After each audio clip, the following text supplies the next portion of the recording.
Okay, agafilimi kacu nuko gatangiye barakwereka rero hari imodoka yazaga ari icyaguye imbere yayo ivumbi riratumuka fando wacu ahita afata feri iriya nibikira umbi hano hejuru hari uruhari rufite umugozi ako kanya rero uko afande yahagaze muri buno buryo hari ikindi kitsimbye ku rundi ruhande rwariri rwacu wana afande we ndani nta kindi yakoze yahise asohoka mu modoka aza kureba ngo niki kibaye ndarota cyangwa yaramucanze afande Sitefo wacu yitegereza iri kamba riri hano afande wacu barakwereka nta gutinda cyariri cyacu cyaraje uko ruza urundi rwasimbutse kandi muri ubwo buryo urave kubiyi duniya gihita kibyimbisha afande wacu akurikira umuginga niko uko afande wacu akurikira kiriya hari urundi rwaje wana afande yafashe kino rero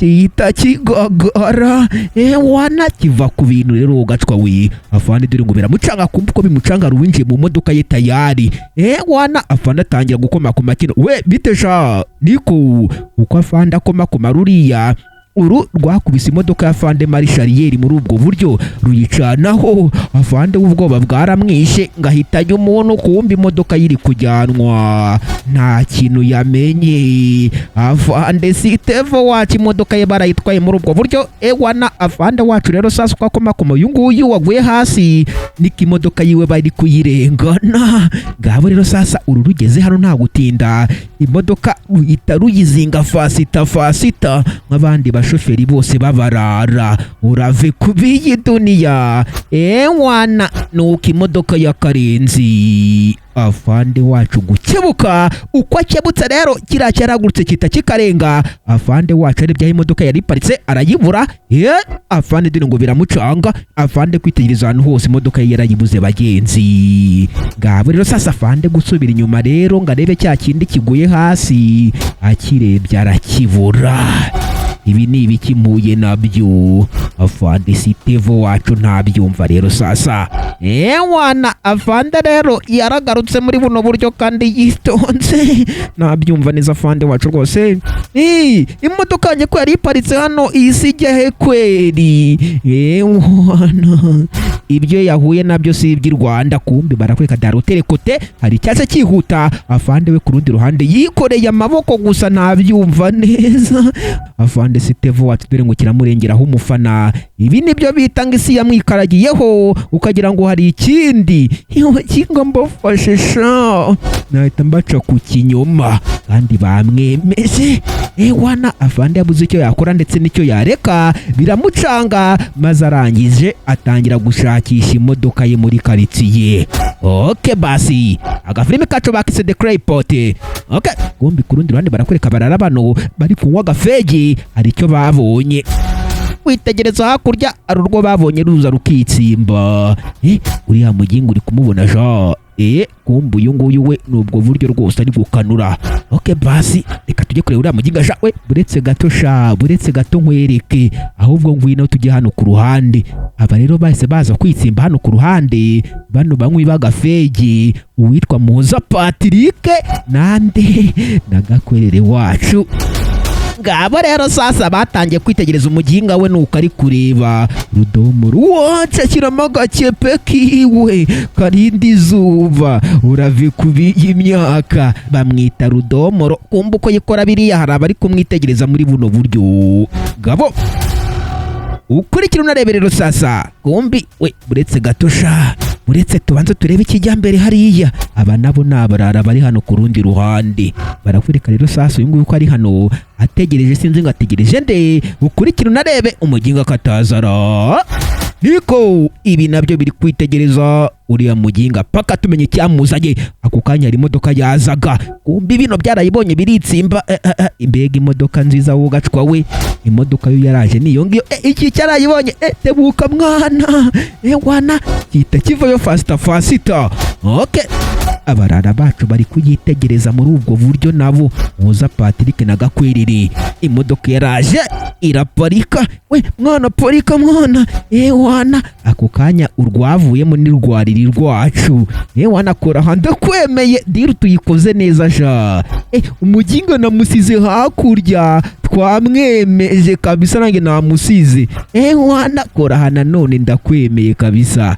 Akindi rero bakoze, abaginga bazima batangiye gusaka imodoka ya Fandi rero sasa ngo barebe ngo iyi modoka irimo iki. Kumbi cyariri cyacu n'inkweto cyarazitsindiye nta burage, iza hano muri butu nuko cyayifunguye gikuramo urukapu.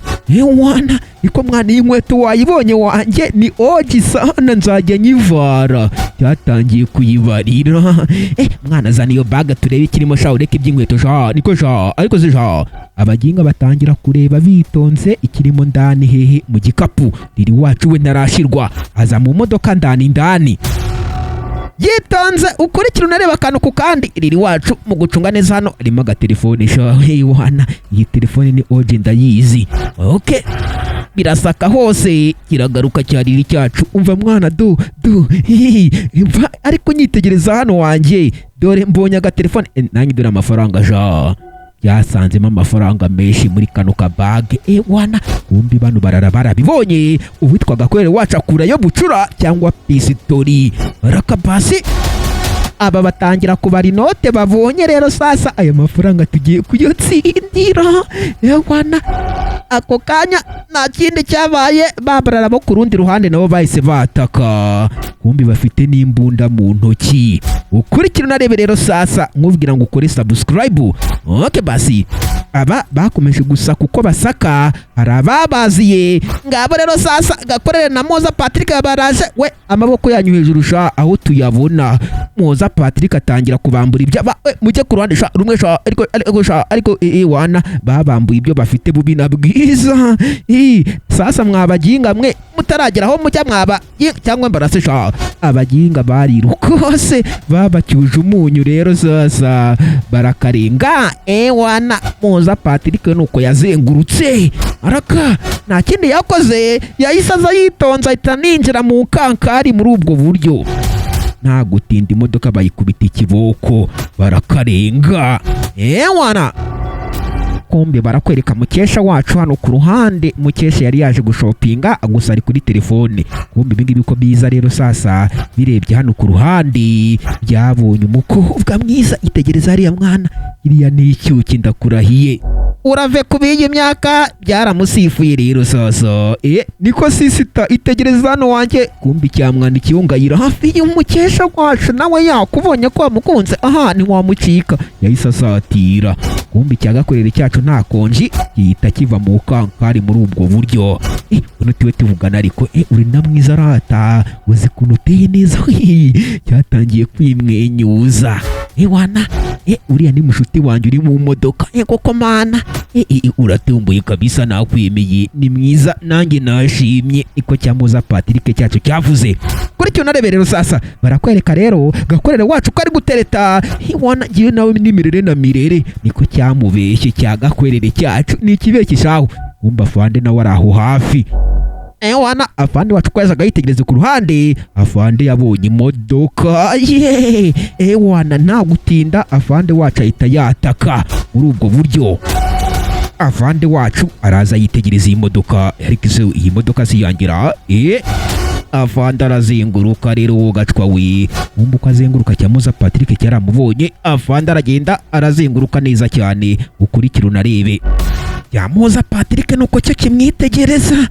Wana afande avayo rero sasa ahita gufatira umuginga. Sasa mwabaginga mukanye ibiri modoka sha. Kuko mana ko nkubitira umugabo se. Umva kuntu Mukesha atangiye kuburanira umuntu bahuye bwa mbere.